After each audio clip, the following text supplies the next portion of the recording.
સ્વાગત છે exam today પર 18 જુલાઈ 2026 દિલ્હી કરંટ અફેર છેલ્લે સુધી વિડીયો સાથે બની રહેજો. કરંટ અફેર્સ ઇમ્પોર્ટન્ટ ટોપિક છે, દરેક એક્ઝામમાં પ્રશ્ન પૂછવામાં આવે છે. ટોપિક પર આવીએ. ક્વેશ્ચન નંબર 1 છે, હાલમાં આંતરરાષ્ટ્રીય ન્યાય દિવસ ક્યારે ઉજવવામાં આવ્યો? તો રાઈટ આન્સર છે 17 જુલાઈએ આંતરરાષ્ટ્રીય ન્યાય દિવસ મનાવવામાં આવે છે.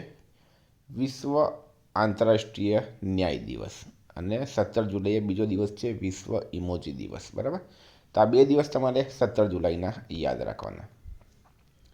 સંસ્થાકીય ભ્રષ્ટાચારની તપાસ માટે પશ્ચિમ બંગાળ સરકાર દ્વારા રચાયેલા ઉચ્ચ સ્તરીય કમિશનના અધ્યક્ષ તરીકે કોની નિમણૂક કરવામાં આવી છે? તો રાઈટ આન્સર છે એમાં જસ્ટિસ વિશ્વજીત બાસુની. નિવૃત્ત કોલકાતા હાઈકોર્ટના ન્યાયાધીશ છે અને આનો હેતુ છે 2011થી 2026 દરમિયાન થયેલા કથિત સંસ્થાકીય ભ્રષ્ટાચાર અને નાણાકીય ગેરરીતિની તપાસ, એટલે કે મમતા બેનર્જી સરકારમાં.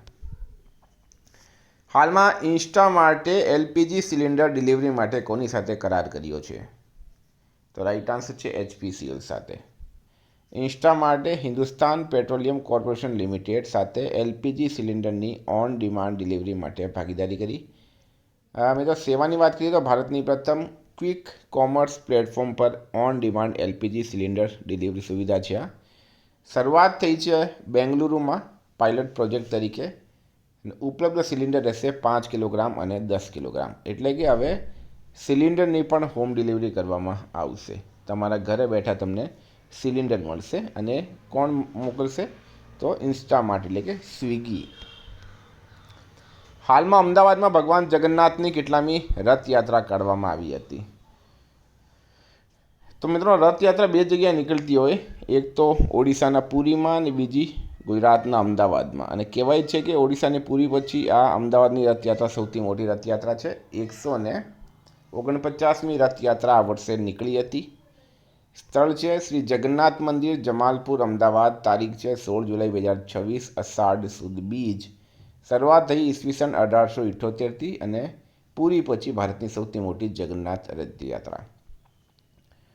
વિદ્યાર્થી મિત્રો જેમની સીસીની એક્ઝામ છે, કંડક્ટરની એક્ઝામ છે, FSW મુખ્ય સેવિકા, બરાબર, female health worker, current affair બધામાં પૂછાશે. એક્ઝામ ટુડેનું કરંટ અફેર લઈ લેજો. 6 મહિના, 8 મહિના, 10 મહિના, 1 વર્ષ, તમને જેટલા મહિનાનું જોઈએ એટલા મહિનાનું મળી જશે.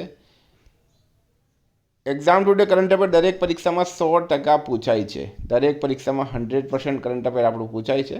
બરાબર. એક વર્ષની પીડીએફનો ચાર્જ 300 રૂપિયા છે. 9510411961 પર ગૂગલ પે, ફોનપે, પેટીએમ કંઈ પણ કરો, સ્ક્રીનશોટ મોકલી આપો. 2 મિનિટમાં તમને પીડીએફ મળી જશે. કોઈને 6 મહિના જોઈતી હોય, 8 મહિના જોઈતી હોય તો પણ મળી જશે. દરેક એક્ઝામમાં 100% પૂછાય છે. બરાબર. કોઈને ડેમો પીડીએફ જોઈ હોય તો પણ જોઈ લેજો.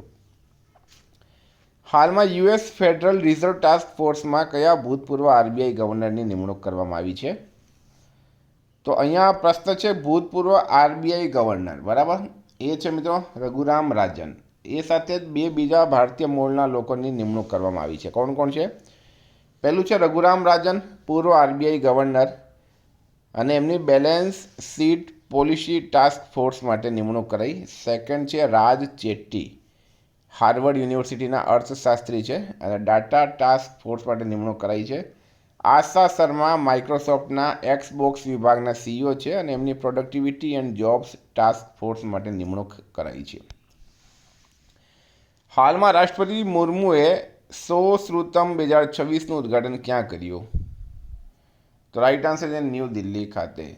ભારતની મહામહિમ રાષ્ટ્રપતિ દ્રૌપદી મુર્મુએ શ્રુતમ 2026નું ઉદ્ઘાટન નવી દિલ્હી સ્થિત all India institute of Ayurveda ખાતે 15 જુલાઈ 2026 સુશ્રુત જયંતિના અવસરે કર્યું હતું. આ પ્રસંગે તેમણે AIIAના નવા MRI વિભાગનું પણ ઉદ્ઘાટન કર્યું. હાલમાં કયા દેશે બળજબરીથી બનાવેલા મજૂરીમાંથી બનેલા ઉત્પાદનોની આયાત પર સંપૂર્ણ પ્રતિબંધ લાદ્યો? તો ભારત રાઈટ આન્સર છે. ભારત સરકારે બળજબરી, એટલે કે ફોર્સ લેબર દ્વારા સંપૂર્ણ અથવા આંશિક રીતે બનાવવામાં આવેલા ઉત્પાદનોની આયાત પર પ્રતિબંધ મૂકવાની જાહેરાત કરી છે. આ માટે વિદેશ વેપાર નીતિ, એટલે કે ફોરેન ટ્રેડ પોલિસીમાં સુધારો કરવામાં આવ્યો અને સરકારને આવા ઉત્પાદનોની આયાત પર પ્રતિબંધ લાદવાની સત્તા આપવામાં આવી છે. મિત્રો ભારત વિશે આ કરંટ અફેર્સના પ્રશ્નો છે અત્યારના. અમદાવાદમાં આયોજિત એવીસી મેન્સ વોલીબોલ કપ 2026 ભારતે બ્રોન્ઝ મેડલ જીત્યો. હેલિના મિસાઇલ ભારત દ્વારા વિકસાવવામાં આવી છે. AITIGA સંયુક્ત સમિતિની બેઠકનું આયોજન ભારત કરી રહ્યું છે. વર્લ્ડ હાઇડ્રો પાવર આઉટલુક 2026 મુજબ સ્થાપિત હાઇડ્રો પાવરમાં ભારત 5મા ક્રમે છે. સંયુક્ત રાષ્ટ્ર દ્વારા જાહેર કરાયેલા SDG ઇન્ડેક્સ 2026માં ભારત 94મા ક્રમે છે. ISSF જુનિયર વર્લ્ડ ચેમ્પિયનશિપ 2026માં ભારત મેડલ ટેલીમાં ટોચ પર રહ્યું છે.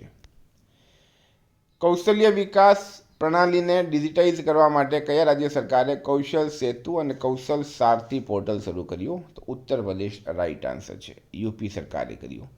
તો યુપીના CM છે હાલમાં યોગી આદિત્યનાથ, રાજ્યપાલ છે આનંદીબેન પટેલ, કેપિટલ છે લખનઉ, અને લખનઉ આવેલું છે મિત્રો ગોમતી નદીના કિનારે. સરકારે જૈવ વિવિધતા અધિનિયમ 2002ની કઈ કલમ હેઠળ મિઝોરમ યુનિવર્સિટીના નેચરલ હિસ્ટ્રી મ્યુઝિયમને દેશના 21મા નિયુક્ત ભંડાર તરીકે જાહેર કર્યું?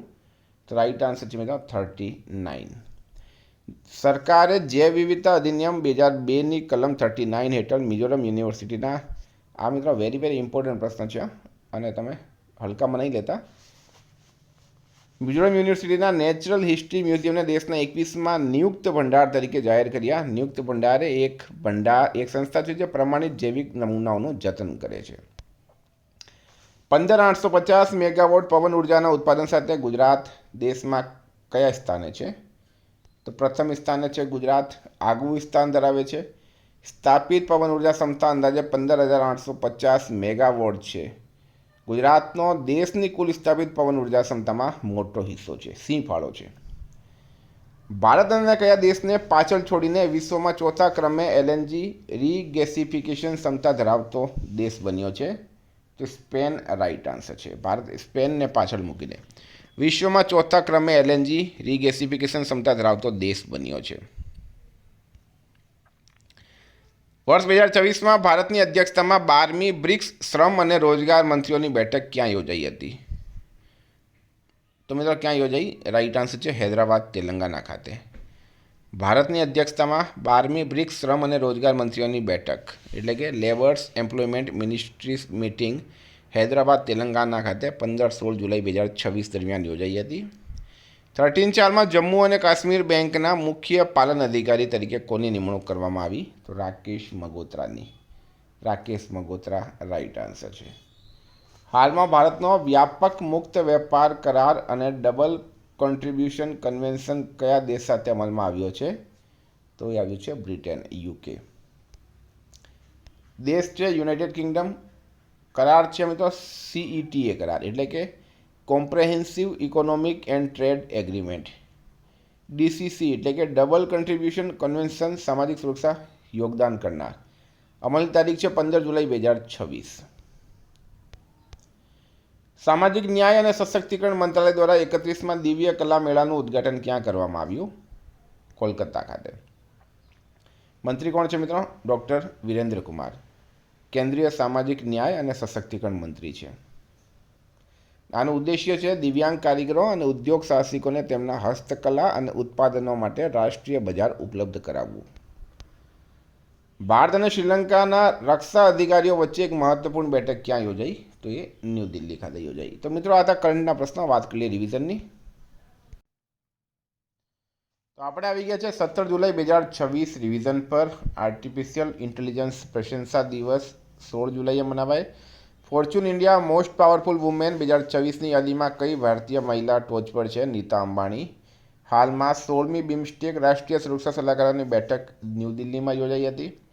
કયા રાજ્યના ઊંઝા જીરું અને ઊંઝા વરિયાળીને ભૌગોલિક સંકેત એટલે કે GI ટેગ મળ્યો? ગુજરાત. બોહર નામનો વિશ્વનો પ્રથમ પરમાણુ ઉર્જાથી ચાલતો ઉપગ્રહ કોણે લોન્ચ કર્યો? SpaceX છે. કયા રાજ્ય સરકારે ભારતની પ્રથમ AI યુનિવર્સિટીની સ્થાપનાની જાહેરાત કરી? કર્ણાટક. ભારતની પ્રથમ અવકાશ સંશોધન ગેલેરીનું ઉદ્ઘાટન ક્યાં થયું? ભોપાલમાં. હાલમાં કયા રાજ્યમાં ભદ્રસા શહેરનું નામ બદલીને ભરતનગર કરવામાં આવ્યું?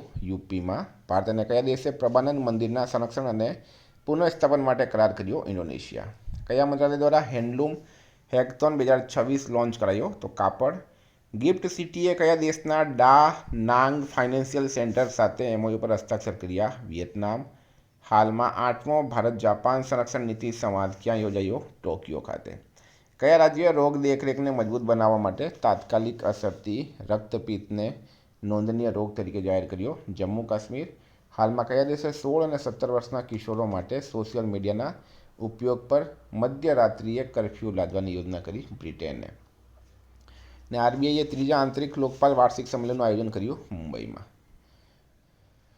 કઈ ટેલિકોમ કંપનીએ ભારતમાં વ્યાપારી ઉપયોગ માટે સેટેલાઇટ ફોન લોન્ચ કર્યો? તો BSNL રાઇટ આન્સર હતું. આજનો પ્રશ્ન છે, મુખ્યમંત્રી ભૂપેન્દ્ર પટેલ કુલ કેટલી નવી GIDCની જાહેરાત કરી છે? જવાબ કમેન્ટ બોક્સમાં જણાવજો. વિદ્યાર્થી મિત્રો, એક્ઝામ ટુડેની ટેલિગ્રામ ચેનલ અને એપ્લિકેશનની લિંક નીચે ડિસ્ક્રિપ્શનમાં આપી છે, ત્યાંથી જોઈન થઈ જાઓ. Thank you. ફરી મળીશું. જય હિન્દ, જય ભારત.